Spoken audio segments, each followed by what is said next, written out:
आप सभी का हार्दिक स्वागत है एग्जाम नॉलेज यूट्यूब चैनल पर। साथियों, उत्तर प्रदेश अधीनस्थ सेवा चयन आयोग यानी कि यूपी ट्रिपल एससी के द्वारा होने वाली 1468 पदों पर ग्राम पंचायत अधिकारी की भर्ती का सिलेबस जारी कर दिया गया है। तो ये जो सिलेबस आपका जारी किया गया है, सभी को चौंकाने वाला सिलेबस जारी किया गया है और इसमें आपकी हिंदी, रीजनिंग, मैथ वगैरह सबको हटाते हुए सिर्फ और सिर्फ आपको ग्राम पंचायत यानी कि जिस पोस्ट पर आप जाएंगे आपको उससे संबंधित सभी जानकारी होनी चाहिए और आपको यूपी स्पेशल पढ़ना है और कंप्यूटर के बारे में आपको जानकारी होनी चाहिए। तो जो सबसे बड़ा पॉइंट है इसमें, जो आपके 65 मार्क्स का पंचायती राज व्यवस्था से प्रश्न आएंगे, तो ये प्रश्न कहाँ से आएंगे, कहाँ से इस सिलेबस को कंप्लीट किया जाए। तो अभी दोस्तों स्पेशल कोई भी बुक ऐसी नहीं है कि किसी एक बुक से आप ये सब कंप्लीट कर लें।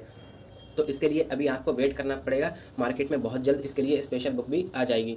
तो अभी फ़िलहाल में आप हमारे इस यूट्यूब चैनल से जुड़ सकते हैं जिसमें हम आपका ये 65 मार्क्स का कंप्लीट सिलेबस कराने वाले हैं। तो आज इसी कड़ी में ये हमारी पहली क्लास होने वाली है जिसमें कि आपका टॉपिक है जो पंचायती राज व्यवस्था का इतिहास तथा उसके संबंध में संवैधानिक उपबंध, जो कि आपका भाग 1 है। तो इसमें भी हम पहला जो टॉपिक है परंपरागत पंचायतें तथा ब्रिटिश काल की पंचायत व्यवस्था, यानी कि पंचायत का क्या इतिहास रहा है और ब्रिटिश काल में क्या व्यवस्था थी, तो इसको हम पढ़ने वाले हैं। साथियों, आपको ये पीडीएफ हमारे टेलीग्राम चैनल पर आपको मिल जाएगी, फ्री में प्रोवाइड कराई जाएगी सारी पीडीएफ। तो आप हमारे चैनल से जुड़ करके अपनी तैयारी को और मजबूत कर सकते हैं। तो इसके लिए आपको डिस्क्रिप्शन में लिंक मिलेगा, आप वहाँ से टेलीग्राम ग्रुप को भी ज्वाइन कर लें। और यदि आप हमारे चैनल पर न्यू हैं तो चैनल को सब्सक्राइब कर दें और क्लास को लाइक और शेयर भी कर दें। तो चलिए शुरू करते हैं। बात करते हैं साथियों, सबसे पहले पंचायत होती क्या है। तो सही मायने में लोकतंत्र वही होता है जिसमें देश के समस्त नागरिक शासन के कार्यों में किसी न किसी स्तर पर भाग लेते रहें। तो लोकतंत्र का यह अर्थ है कि जो देश का जो समस्त नागरिक हैं, जो कि अधिकतम ग्रामीण क्षेत्रों में निवास करते हैं, वो भी किसी न किसी रूप में शासन कार्यों में अपनी भूमिका निभाते रहें। इसीलिए लोकतंत्र का विकेंद्रीकरण भी करना आवश्यक होता है। तो आप देखेंगे इसके लिए लोकतांत्रिक विकेंद्रीकरण की प्रक्रिया को अपनाया जाना अति आवश्यक है, क्योंकि हम जब लोकतांत्रिक जो प्रक्रिया है इसका जब विकेंद्रीकरण करेंगे तो आम जनों तक ये पहुंच पाएगी और इसमें उनकी भूमिका भी बढ़ेगी। तो इसमें हम और देखते हैं, इसी आवश्यकता को ध्यान में रखकर पंचायती व्यवस्था को बहुत अधिक महत्व दिया जाने लगा। चूँकि लोकतांत्रिक विकेंद्रीकरण करना, इसके लिए पंचायती व्यवस्था को बहुत ज़्यादा महत्व दिया जाने लगा कि जो आम जन है, जो ग्रामीण में जनता निवास करती है, वो भी अपना सहयोग, अपनी भूमिका इसमें अदा कर सके।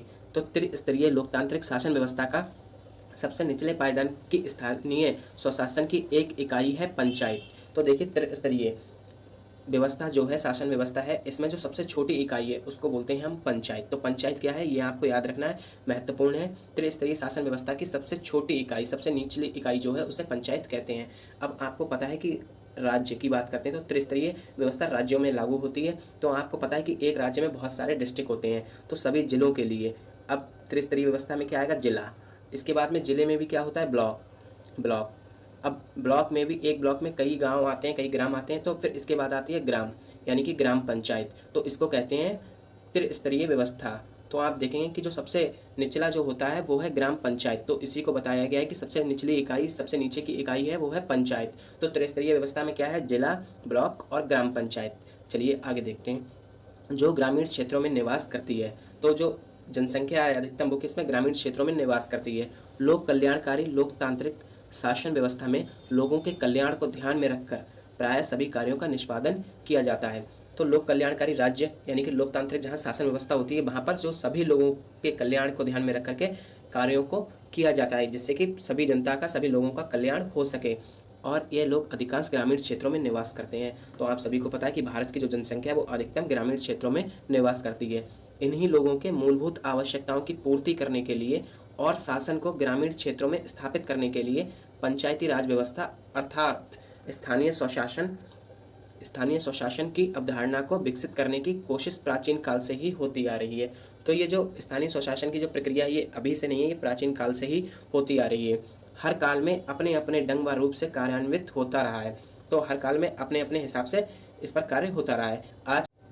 आज के संदर्भ में यदि हमें पंचायत की महत्ता को समझना हो, पंचायती व्यवस्था को समझना हो और उसके कार्य करने की प्रक्रिया को समझना हो, तो इसके लिए हम प्रख्यात कहानीकार जो है मुंशी प्रेमचंद जी, उनके द्वारा जो रचित पंच परमेश्वर से भी इसकी महत्ता को समझ सकते हैं। तो आपको ये याद रखना है कि पंच परमेश्वर जो है ये पंचायत से संबंधित है और इसके रचयिता कौन है, मुंशी प्रेमचंद्र जी। चलिए आगे देखते हैं। भारत के प्राचीन काल, मध्यकाल एवं आधुनिक कालीन इतिहास में किसी न किसी रूप में स्थानीय स्वशासन की पंचायती राज व्यवस्था के अवशेष मिलते हैं। तो भारत के जो सभी काल हैं, चाहे वो प्राचीन काल हो, मध्यकाल हो या आधुनिक काल हो, इनके इतिहास में भी हमें स्थानीय स्वशासन पंचायती राज व्यवस्था की अवशेष देखने को मिलते हैं। चलिए, तो अब हम पढ़ने वाले हैं भारत में पंचायती राज व्यवस्था का इतिहास। हमारा मेन टॉपिक साथियों यहाँ से स्टार्ट होता है और इसमें भी हम सबसे पहले पढ़ेंगे वैदिक युग। तो वैदिक युग से ही हमें स्थानीय स्वशासन की जानकारी प्राप्त होती है। सबसे पहले ऋग्वेद में हमें सभा, समिति और वित्त के रूप में स्थानीय समितियों का उल्लेख मिलता है। तो ये सभी क्या थी? स्थानीय समितियाँ थीं।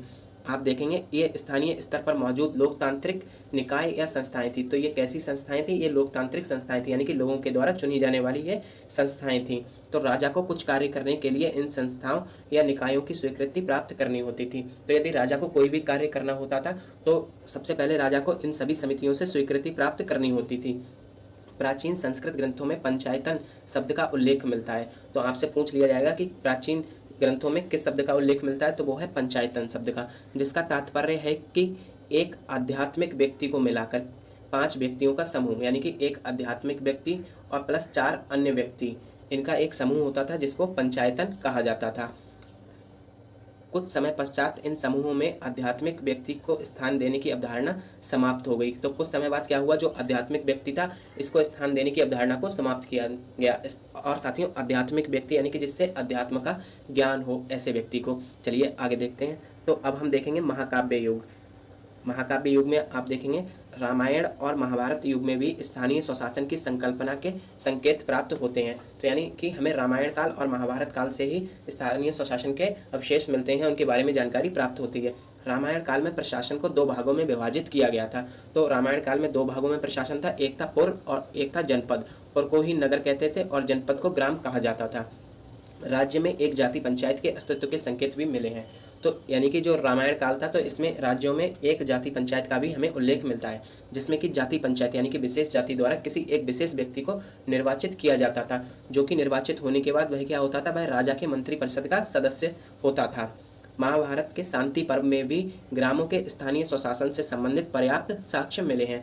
तो महाभारत का जो शांति पर्व है, यहाँ से हमें स्थानीय स्वशासन की जानकारी प्राप्त होती है। महाभारत के अनुसार ग्राम के ऊपर, यानी कि एक ग्राम के ऊपर 10, गांव के ऊपर 10, 20, 100, 1000 ग्राम की समूह की इकाइयां विद्यमान होती थी, यानी कि कलेक्ट करके इतने गाँव की जो इकाइयां बनती थी वो विद्यमान होती थी। आप देखेंगे ग्राम का मुख्य अधिकारी जो होता था वो ग्रामिक कहलाता था, और वहीं जो 10 ग्रामों का प्रमुख, यानी कि 10 ग्रामों को मिलाकर के एक जो बनाया जाता था प्रमुख, उसको दशप कहा जाता था। तो आपसे पूछ लेगा ग्रामिक कौन होता था और दशप किसे कहा जाता था? तो जो दशप होता था वो 10 गाँवों का प्रमुख होता था। चलिए आगे देखते हैं। अब हम देखेंगे बौद्ध काल। तो बौद्ध काल में पंचायती राज व्यवस्था कैसी थी? तो इस काल में भी पंचायतों के बारे में जातक कथाओं से पता चलता है, यानी कि जब हम जातक कथाओं का अध्ययन करते हैं तो वहाँ से पंचायती राज व्यवस्था का उल्लेख मिलता है। तो आपको ये भी याद रखना है, जातक कथाएं जो हैं ये बौद्ध काल से संबंधित हैं, यानी कि बौद्ध से संबंधित हैं। तो इसमें पता चलता है कि गाँव के जो शासक को ग्राम भोजक कहा जाता था। या ग्राम भोजक किसको कहा जाता था? तो ये जो बौद्ध काल में जो ग्राम का शासक होता था, गांव का शासन चलाता था, इस सभा में गांव के वृद्ध लोग बैठते थे। तो ये जो सभा होती थी इसमें क्या होते थे? जो गांव के बुजुर्ग लोग यानी कि जो बड़े लोग होते थे वो बैठते थे, जो परिवार में सबसे बूढ़े होते थे या फिर बड़े होते थे। इस काल में ग्राम सभा के मुख्य कार्य क्या होते थे? तो न्याय करना, गाँव की आंतरिक सुरक्षा करना, सरकारी मकान, घाट, मंदिर, कुएं, तालाब, इन सब की देखभाल करना, और कर वसूली यानी कि टैक्स को वसूलना, और शिक्षा आदि इनके प्रमुख कार्य थे। तो ये बात हो गई बौद्ध काल की। इसके बाद अब हम देखते हैं प्राचीन काल में। प्राचीन काल में कौटिल्य के अर्थशास्त्र में ग्राम पंचायतों के स्थानीय स्वशासन का उल्लेख हमें मिलता है। तो इससे प्राप्त होता है कि जो प्राचीन काल में जो स्थानीय स्वशासन था उसमें किसी भी तरह का राजश्री हस्तक्षेप नहीं था, यानी कि राजा के द्वारा उनके कार्यों में कोई भी हस्तक्षेप नहीं किया जाता था। वहीं जो मौर्य तथा मौर्योत्तर काल था, तो जो मौर्य युग था उसमें वृद्धों की एक परिषद यानी कि काउंसिल ऑफ एल्डर्स का उल्लेख मिलता है, जो कि इनकी सहायता से ग्राम का मुखिया, तो जो काउंसिल ऑफ एल्डर्स वृद्धों की एक परिषद होती थी, इसकी सहायता से जो ग्राम का मुखिया, गांव का जो मुखिया होता था, वो ग्राम के कार्यों में एक महत्वपूर्ण भूमिका का निर्वहन करता था। तो ये बात होगी प्राचीन काल की। अब आगे देखते हैं। अब देखते हैं गुप्त काल। तो यहाँ से काफ़ी महत्वपूर्ण पॉइंट हैं आपको देखने को मिलेंगे। इस काल में ग्राम पंचायतों का अत्यधिक महत्व था, जबकि राजतंत्र होते हुए भी शासन का विकेंद्रीकरण कई स्तर पर किया गया था। तो इस काल में क्या था? यानी कि एक राजा होता था, राजतंत्र का शासन था, लेकिन फिर भी इसमें लोकतांत्रिक तरीके से विकेंद्रीकरण कई स्तरों पर किया गया था। ग्रामीण मामलों के प्रबंधन के लिए पदसोपनीय व्यवस्था बनाई गई थी। जैसे 10 गाँव के गुट या समूह को आप देखेंगे तो जो 10 गाँव का गुट होता था, यानी कि जो 10 गाँव का समूह होता था, उसको संग्रहण कहते थे। वहीं 200 गाँव को मिलाकर खरवातिक, 400 गाँव के समूह को द्रोणमुख और 800 गाँव के समूह को महाग्राम कहा जाता था। तो इस तरह से जो समूह होते थे तो उनको क्या क्या नाम दिया गया है, ये आपको ध्यान रखना है, काफ़ी महत्वपूर्ण है। महाग्राम के बाद जनपद आता था। तो सबसे बड़ा क्या होता था, जनपद। इसके मुखिया को स्थानिक कहा जाता था। तो जो जनपद का मुखिया होता था उसको स्थानिक कहा जाता था। इस काल में गांव की तरह नगरों के लिए भी प्रबंध व्यवस्था थी, यानी कि जैसे जैसे गांव के लिए प्रबंधन की व्यवस्था थी, ऐसे मैनेजमेंट की व्यवस्था थी, ऐसे ही नगरों के लिए भी थी। तो जो नगर का जो मुखिया होता था उसको नागरिक कहते थे।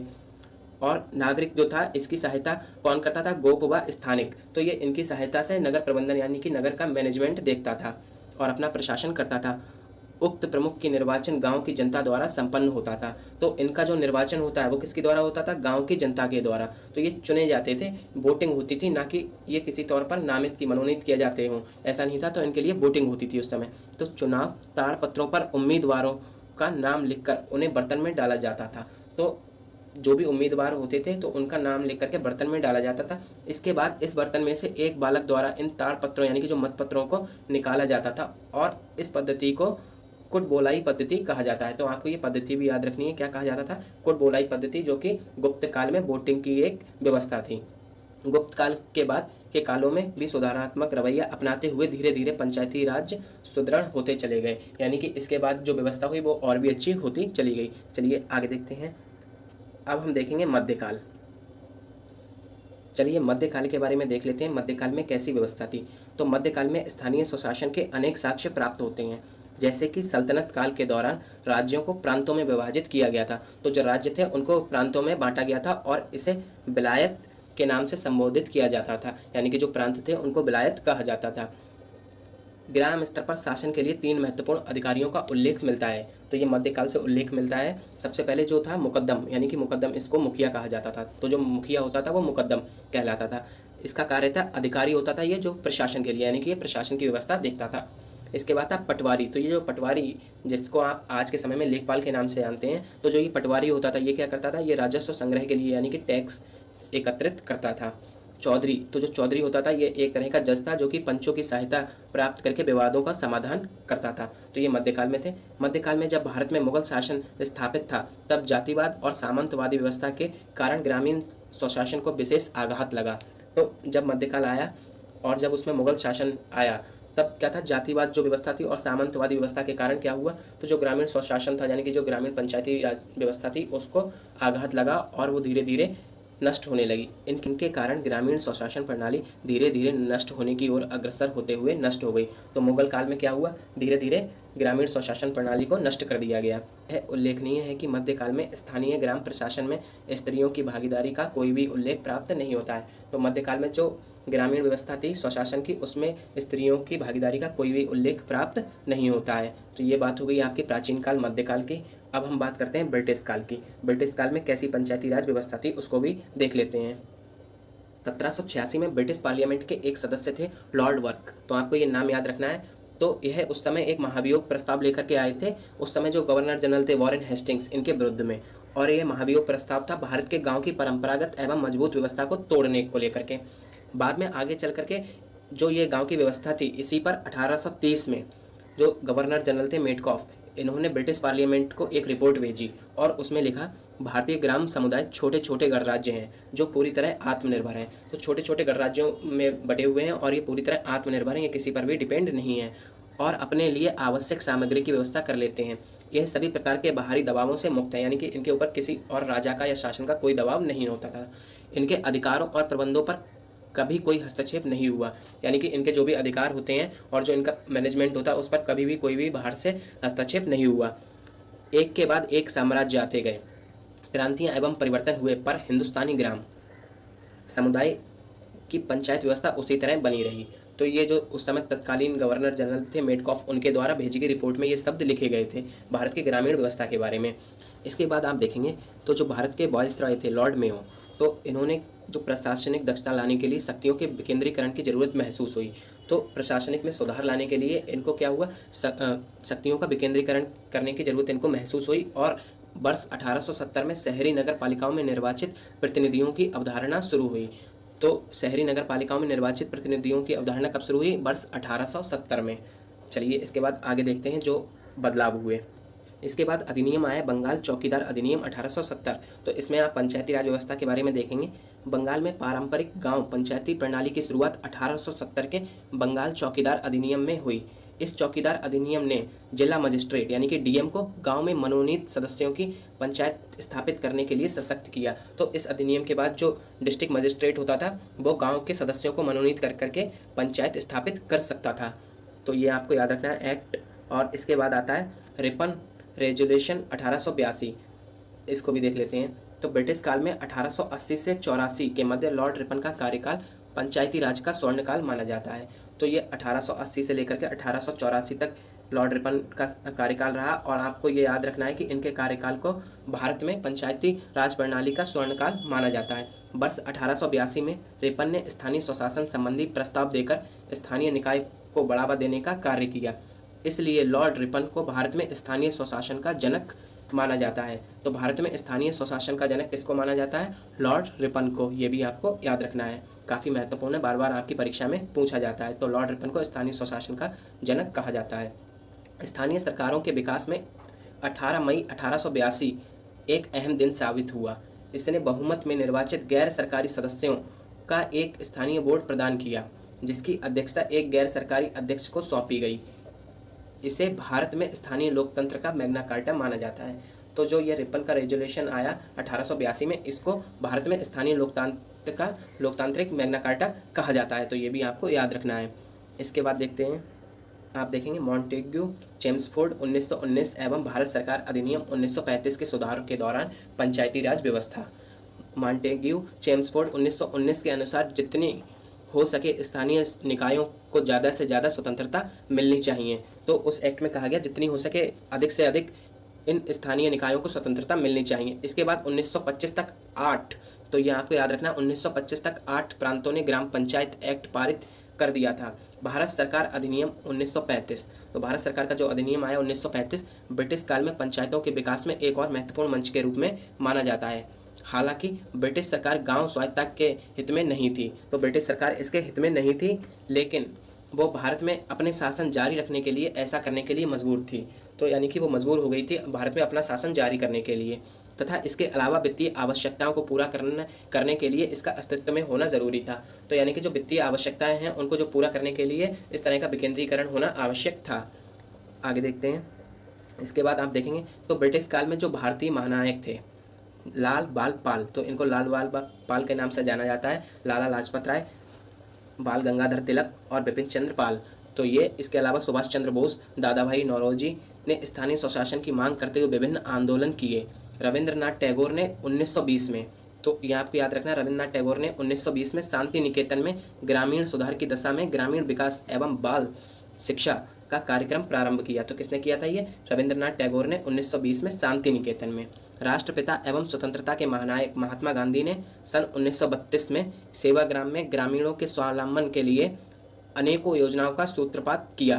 तो इन्होंने अनेक योजनाएं इससे संबंधित चलाई थीं। लंबे संघर्ष के बाद भारत ब्रिटिश दासता से मुक्त हुआ। 1946 में ब्रिटिश सरकार ने भारतीय संविधान सभा के गठन को इजाज़त प्रदान की। तो साथियों, ये तो बात हो गई पंचायत से संबंधित सभी इतिहास के बारे में। इतिहास में पंचायत का क्या अस्तित्व था, कैसी व्यवस्था थी। अब इसके बाद हम पढ़ेंगे स्वतंत्रता के बाद क्या क्या महत्वपूर्ण सुधार हुए, कौन कौन सी समितियां थीं। तो आपको ये क्लास कैसी लगी कमेंट बॉक्स में जरूर बताएं और साथ ही चैनल को सब्सक्राइब भी कर लें। Thank you.